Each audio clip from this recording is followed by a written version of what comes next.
So this is what we have with respect to high frequency. And going back, we are going to see some of the modulation techniques, advanced modulation techniques which we are using in high frequency. So conventionally, we'll be using QPSK, BPSK. We have seen the things in DSP, right? In high frequency, in 5G and 4G networks, we have this modulation called OFDM, orthogonal frequency division multiplexing. That is very popular, and that is going to ensure that interference between the signals is going to be minimum. Orthogonal means So orthogonal means 90 degrees. Mathematically, I can say orthogonal means 90 degrees. So how can you relate that with signals? Sine and cos. Sine and cos are orthogonal because when sine 90 is 1, cos 90 is 0. What is the product?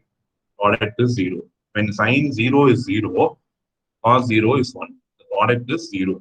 So whenever you take the values at a particular angle, sine and cos product is going to be always 0. At some particular points, the product is going to be always 0. So I can say sine and cos are going to be orthogonal signals.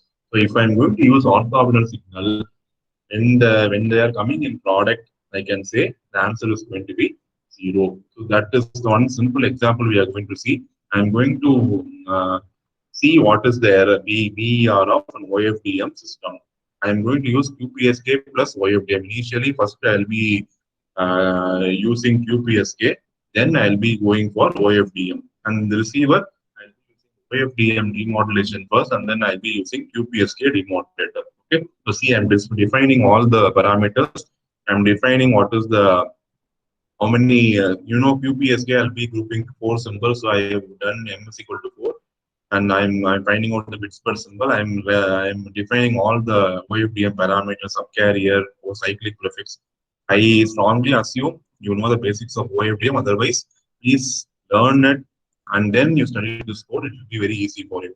So I am transmitting 1 into 10 power 7, or I can say 10 megabits per second. I am sending. Okay, I am creating all the QPSK modulator and demodulator objects. And then I'm creating all the OFDM modulator and demodulator objects, and then I'm defining my channel. The channel I'm going to use is AWGN, additive white Gaussian noise. AWGN is additive white Gaussian noise. Additive means it is added by the channel.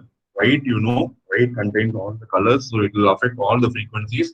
And we don't know, the noise is a random variable, right? So we don't know what is the exact mathematical equation for noise. So we model it using a Gaussian model. So it is called as additive white Gaussian noise. Once I create all the parameters and I'm measuring the